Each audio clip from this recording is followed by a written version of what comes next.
Bueno, profe, quisiéramos empezar por el principio, por lo básico, para irnos entendiendo en este diálogo y es a qué llamamos trabajo infantil. ¿Cómo distinguir esto de otras ocupaciones que son absolutamente válidas para los adolescentes, para los niños, para las niñas en su desarrollo, que tengan posibilidades y cuando esto se convierte en abuso, en explotación, en otras cosas que no son precisamente garantías para su desarrollo pleno? Fíjate que vamos a comenzar por lo que debemos comenzar. Ningún niño debe de estar trabajando. Y trabajar significa estar fuera de su ambiente natural de recreación, de aprendizaje, de escuela. Entonces es esa ocupación laboral que significa una remuneración y un niño y un adolescente no debe de estar en eso. Evidentemente la pobreza, la literatura dice que todavía el tema de la pobreza no ha sido solventado. Hablan de números, hablan de esperanzas, hablan de proyecciones, pero la realidad es que los niños, los jóvenes, los adolescentes están todavía en un trabajo de mercado, en un trabajo familiar, y eso, evidentemente, trabajar es una ocupación que no es estudiar, que no es recreación. Hay algo, profe, que se puede mezclar con una, no sé, usted me corregirá, una falsa creencia popular o un falso paradigma de superación en el que quizás en la cultura venezolana le dicen, yo a tu edad ya hacía, yo a tu edad ya ayudaba, yo a tu edad ya iba, y estamos hablando de niños, niñas que tienen 12 años Sí. y que les están diciendo que a los 12 años ya trabajaban en un taller mecánico, ya caleteaban gabelas de cerveza o de refresco o ya hacían algún trabajo remunerado para ayudar en sus hogares. Entiendo que los temas de la pobreza están asociados a que los niños y las niñas tengan por A o por B que participar en una actividad remunerada. Es esto lo que denuncia el mundo el día de hoy, ¿no?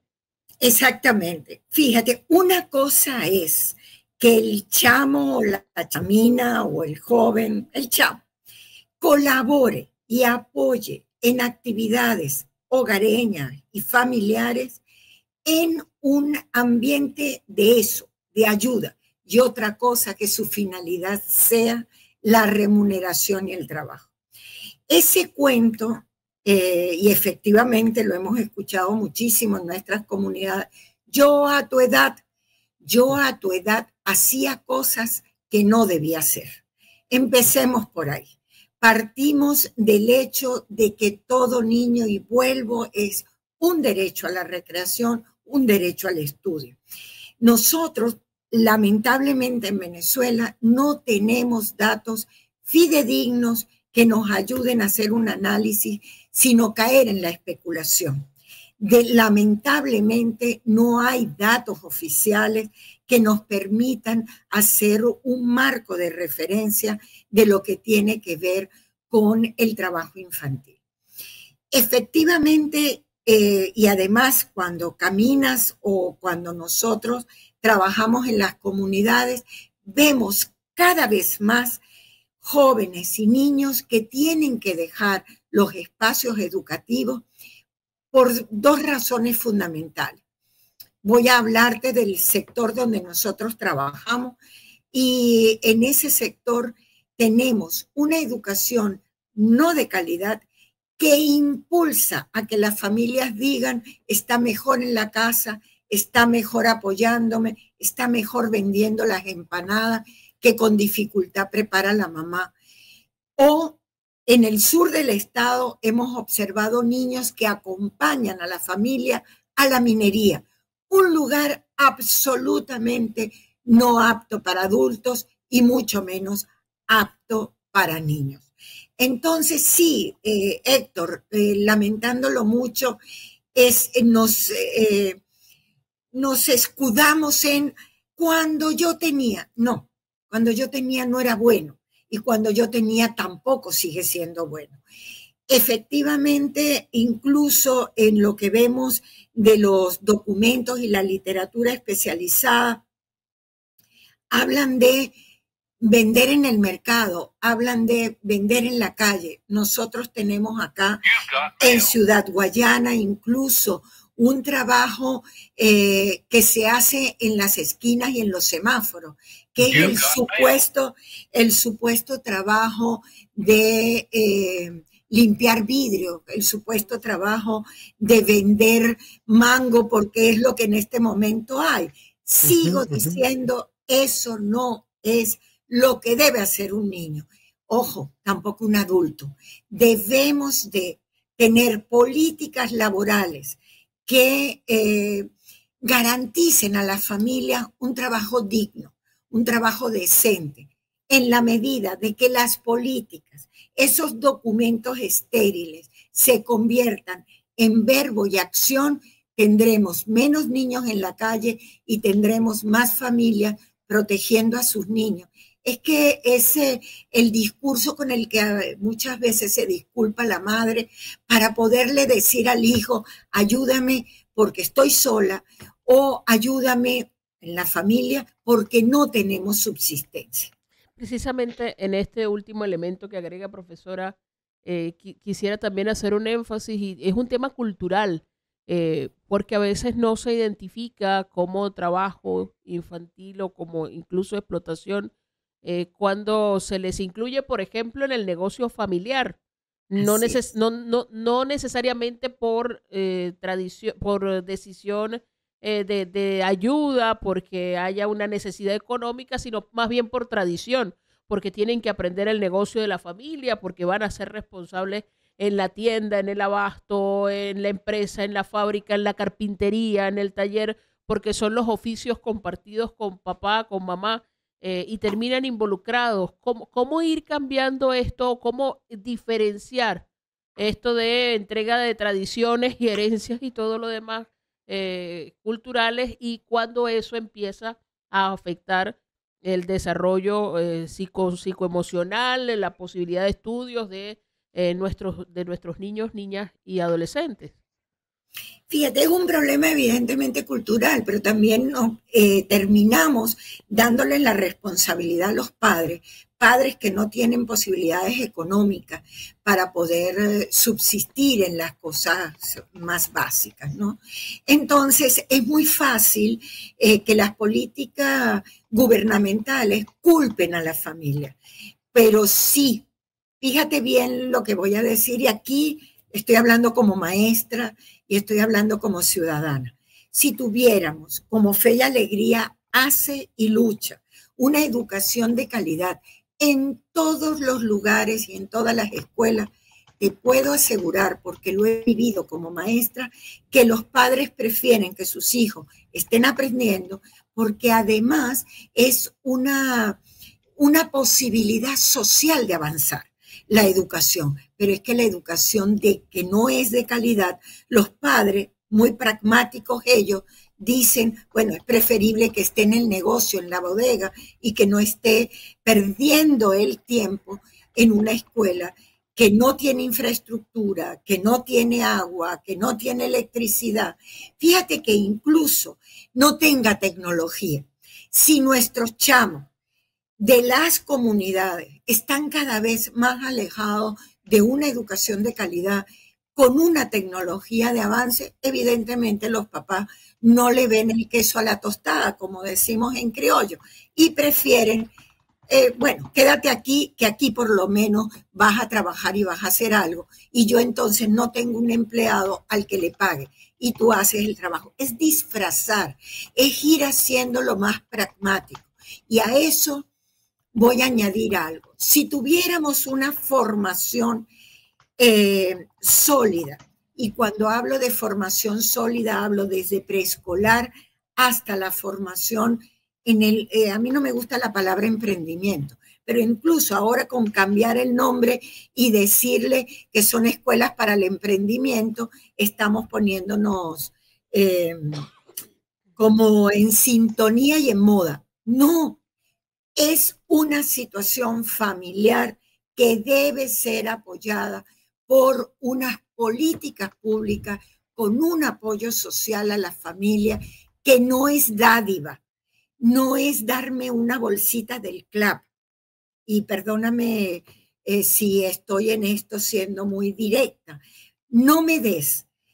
Ofréceme oportunidades laborales donde el padre, la madre, adultos tengan la posibilidad de llevar y proveer, y entonces el adulto mayor y entonces el niño tendrán una posibilidad de estar en lo que deben de estar, estudiar, y el adulto mayor en lo que debe estar, en disfrutar después de haber trabajado tanto durante tantas épocas. Estoy mezclando posiblemente, me pueden decir, estamos hablando de trabajo infantil, pero es que no podemos desagregar que es un problema social familiar. Que sí, que el énfasis hoy es recordar que estamos trabajando, que no podemos permitir que se trabaje con los niños tengan, o los adolescentes, trabajo para subsistir, sí, pero es un problema integral que no debemos de segmentar, sino que es un problema de políticas públicas, de trabajo decente. Si trabajamos en eso, evitaremos que haya la consecuencia que es el niño trabajando. Profesora, bueno, estamos conversando con la profesora María Teresa Sánchez, ella es directora de Extensión Social de la Universidad Católica Andrés Bello en Guayana. Profe, hay dos hechos globales, dos hechos particularmente recientes en el mundo que han incrementado la presencia de niños y niñas en actividades económicas, en actividades remunerativas. La última la padecimos todos, fue la pandemia. La pandemia por coronavirus en el año 2020, 2021, sobre todo en el 2020, cuando el mundo, la sociedad no estaba para nada preparada y de pronto las escuelas se cerraron, de pronto los centros recreativos se cerraron y todo el mundo estaba en su casa. Muchos padres, muchas madres, sobre todo de países de estos que nos gusta llamar en vías de desarrollo, pero que viven en situaciones de pobreza y pobreza extrema, tuvieron la idea o la salida de que sus hijos se convirtieran en las personas que podían llevar alimento a las casas, que pudieran llevar algo de dinero a las casas, y Naciones Unidas denuncia que en este periodo se instrumentalizó a los niños para multiplicar las veces de mendicidad, sobre todo en grandes centros urbanos y periurbanos. La pandemia por el coronavirus se identifica también como eso, como el momento de la pérdida del aprendizaje, ya que usted lo está asociando también al sistema educativo. El Banco Mundial decía que 7 de cada 10 niños que en pandemia dejaron de ir a la escuela, hoy día no saben leer, no tienen capacidad para comprender, no tienen capacidad para hacer una operación aritmética básica, etcétera, etcétera. Y una cosa está vinculada con la otra, porque en el futuro quizás el esquema cultural, el patrón de formación de estos niños que fueron empujados a la calle, a la mendicidad o a vender precariamente cualquier cosa, van a replicar el modelo en el futuro. Usted ha hablado de la educación como un canal, la educación de calidad. ¿Qué otras cosas en un contexto como el venezolano podemos hacer para alejar a los niños de las condiciones de precariedad laboral? Fíjate que lo volvemos a decir, es como un gran sistema.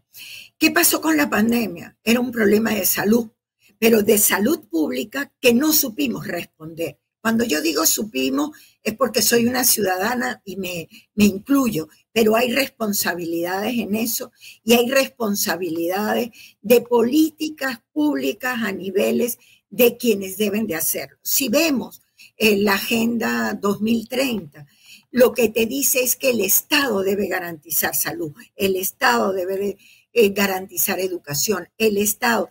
Y el Estado, no me vengan con que todos somos el Estado. Cada quien tiene su responsabilidad, ¿verdad?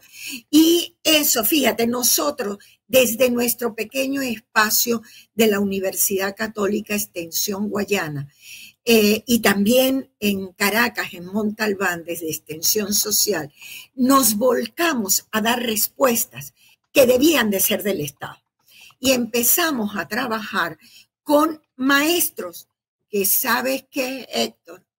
El maestro no estaba preparado para la tecnología y para la formación en la distancia.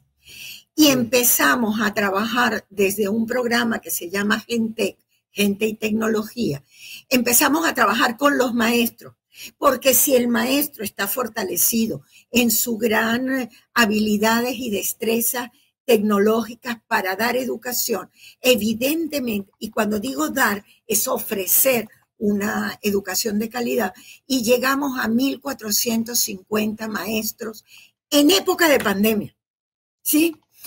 Y llegamos, yo veo que aquí Fe y Alegría Maracaibo está conectado, que es evidentemente el que me está entrevistando. Desde Maracaibo, pasando por Táchira, Margarita, teníamos gente de todos los lugares, porque la tecnología te une si lo quieres hacer. Pero también es cierto, y no podemos negarlo, que la gente formada, educadores, se han ido con su maletica de experiencia y su maletica de formación fuera del país. Y tenemos en las aulas personas no formadas para ser docentes. Entonces, un sistema, y vuelvo a decirlo, salud, educación, trabajo decente. Si tenemos eso integrado, el niño no se va a incorporar, porque la familia no le ve la necesidad de que su chamo esté incorporado al trabajo.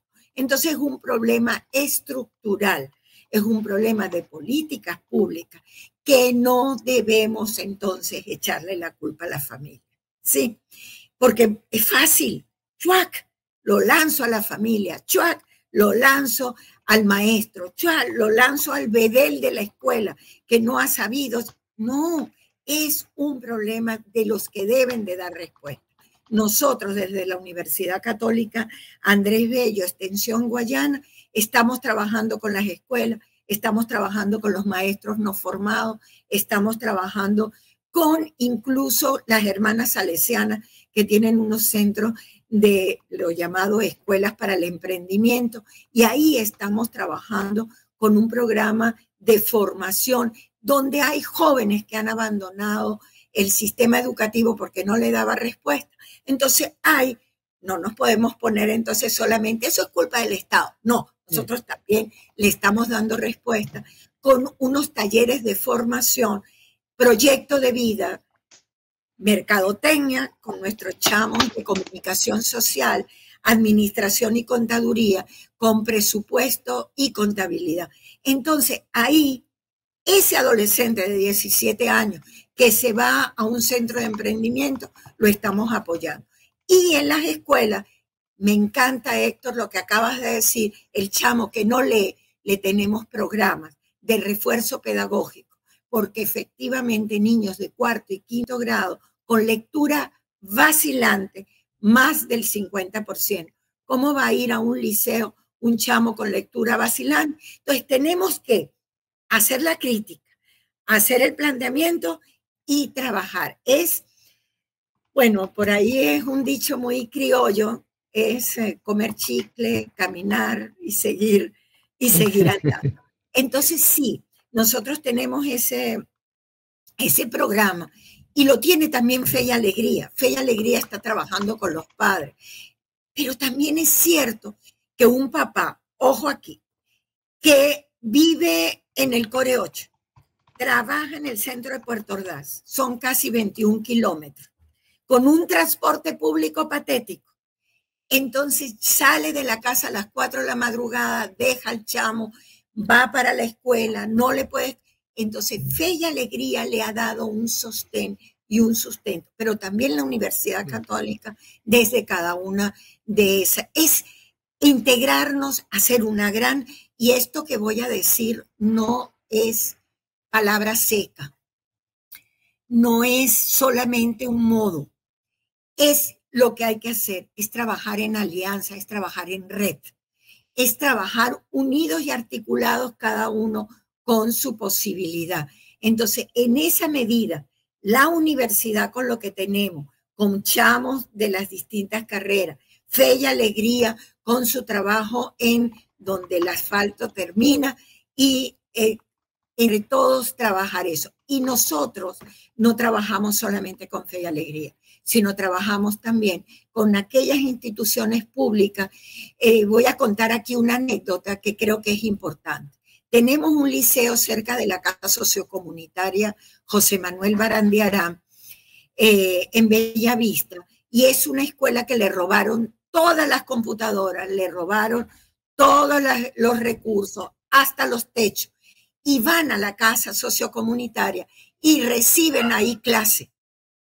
Nosotros nos hemos convertido en un aula para esos que no tienen aula.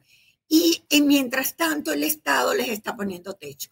No poder, o sea, tenemos que ver en todo una oportunidad para apoyar y no para llorar. Ahora, profesora, sí, es para... Ahora, profesora María Teresa, en la comprensión de la magnitud de lo que estamos hablando, además de mirar todos estos elementos que son parte de las causas, y allí podemos encontrar respuestas, alternativas, soluciones para atender la situación, ¿cómo mirar las consecuencias? Es decir, porque hace algunos años esto lo reducíamos a discutir si los muchachos podían o no empacar bolsas en el supermercado. Pero el trabajo infantil también ha evolucionado, se ha diversificado y han aparecido otras formas de explotación. Hemos visto, por ejemplo, en el Zulia, niños a pleno sol recogiendo almejas o contratados en camaroneras o en los más visibles quizás limpiando parabrisas en un semáforo. Y si recorremos el país, vamos a los que se involucran desde temprana edad en minería y todo lo que luego hay alrededor. ¿Cómo esto se ha ido volviendo un tema que merece la atención? ¿Cuáles van siendo las consecuencias si no tomamos acción? Exacto. Fíjate, la primera consecuencia es una formación socioemocional que le va diciendo que esto es normal. Y no hay cosa peor que normalizar lo que no es normal, ¿sí? Un muchacho que va a la minería no es normal. Un muchacho que deja los estudios, y Fe y Alegría se ha visto, esto lo sé por las caminadas que tengo por el territorio amazónico. Algunas escuelas de Fe y Alegría se han tenido que cerrar por falta de estudiantes. Y cuando jalas el hilo para saber qué pasa, están en la minería. ¿Dónde están esos números?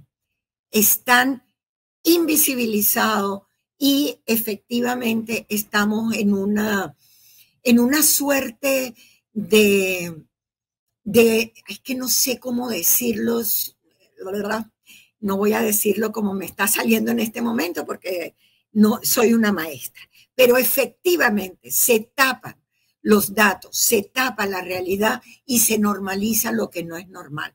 Entonces, un minutito que se me está acabando la batería. Una de las situaciones más graves que tenemos es que evidentemente, un segundo. Estamos conversando a esta hora de la mañana con la profesora María Teresa Sánchez. Ella es directora de Extensión Social de la Universidad Católica Andrés Bello en su núcleo de Ciudad Guayana, de Puerto Ordaz. A propósito del Día Internacional contra el Trabajo Infantil y todo lo que esto implica para los niños y las niñas, no solo en Venezuela. Ya está la profesora. Ajá. Sí, fíjate una cosa importantísima y lo voy a asociar a otra situación porque sigue siendo estructural, sigue siendo de políticas públicas. ¿Qué pasa con las escuelas de educación? ¿Qué pasa con las universidades? Cada vez se ha normalizado que estudiar no es la vía, ¿sí? Y evidentemente, ¿qué es lo que pasa? Son prestos los más pobres para irse a los lugares más vulnerables, más terribles. Fíjate que nosotros, y no solamente la Universidad Católica, tiene cada vez menos número de interesados en educación, también las universidades públicas. Cada vez hay menos personas que estudian educación. ¿Por qué? Oye, porque el sistema social que debe tener un docente, ¿qué docente puede vivir con 400 bolívares? Que al cambio son más o menos $5, ¿sí? Entonces sigue siendo de verdad un problema estructural que nos quieren poner un velo de dejarnos en un problema que se está normalizando y es estructural de políticas públicas en educación, en salud y en trabajo decente. Entonces, cuando tienes como maestros gente que además, y ustedes lo saben mejor que yo quizá, que tienen que dejar las aulas, pero no las quieren dejar. Entonces venden cualquier cosa para seguir siendo maestros y van a trabajar caminando. Y eso lo ha dicho Yaritza de acá, Yaritza Manrique, y seguramente sí. Ustedes, Fe y Alegría Maracaibo, también lo tienen. Maestros caminando porque no pueden pagar el transporte, pero no quieren dejar la educación. Pero al final se van del país, pero luego regresan porque tampoco pudieron conseguir una situación en la frontera que pueda ser buena. Sigo diciendo.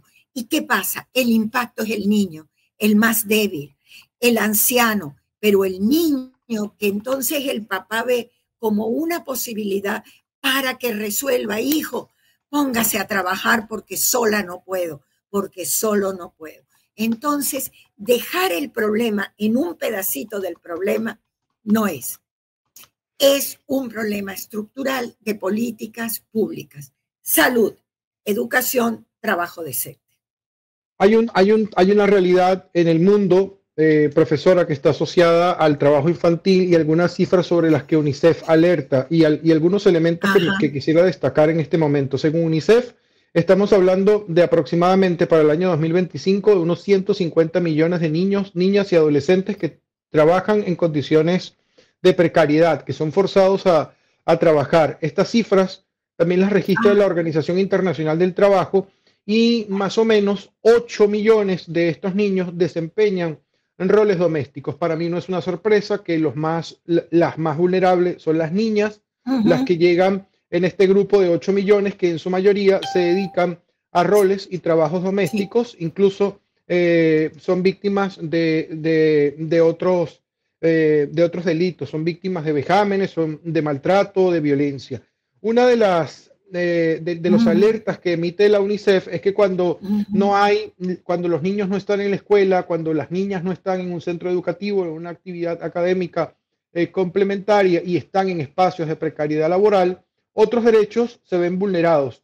Su seguridad, su privacidad, su integridad, y muchos terminan siendo violentados, golpeados, abusados y con consecuencias de cara al futuro. UNICEF habla de la necesidad de reflexionar y buscar mecanismos para prevenir situaciones indeseables, dice UNICEF.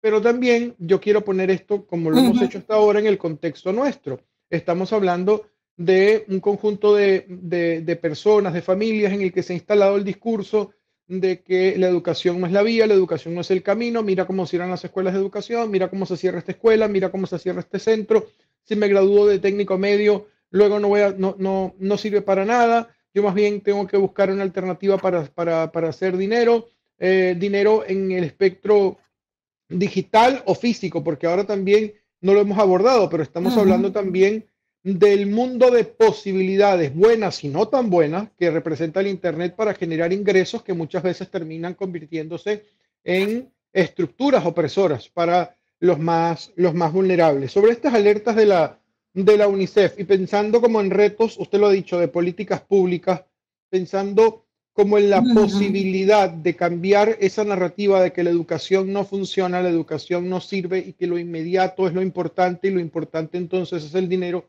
¿Qué podemos hacer? Yo insisto en que tenemos que trabajar en red y no solamente denunciar y hacer, denunciar y trabajar con los más vulnerables. Fíjate que tú nombras a lo de la UNICEF y una de las cosas que hablan es de invertir en protección social. Y una de las cosas que plantean es precisamente que si incluyen unas redes de seguridad social, tendrán las familias una protección. Pero yo te voy a decir algo, y lo voy a decir a título personal, y quiero que por favor se tome así. Soy maestra, vuelvo a decir. ¿Será que los maestros que somos líderes sociales, pagándonos menos, es una forma de quitar líderes sociales del medio? ¿Será que en la medida de que no tenemos una educación de calidad porque la pagamos mal, la gente tiene que irse a trabajar haciendo empanadas para los de la minería, trabajar como cocineras, sabiendo todo lo que eso significa? ¿Será que entonces ese muchacho, la mamá que tiene que trabajar en la casa, tiene que terminar diciendo, hijo, váyase para la mina, Dios me lo guarde, me lo bendiga, pero necesitamos dinero, porque hay que resolverlo inmediato? Entonces, aquellos que tenemos la posibilidad de hacer un trabajo en las comunidades, alertar esto. No denunciar solamente. Denunciar es importante, pero creo que denunciar se ha convertido así en estéril, porque muchos documentos tenemos, pero es ir diciendo e ir haciendo. Es crear esa conciencia. Pero nosotros como Universidad Católica no podemos, lamentablemente, cambiar esa seguridad social. Eso no es solamente le corresponde a una universidad privada o a una universidad con los profesores que ganan.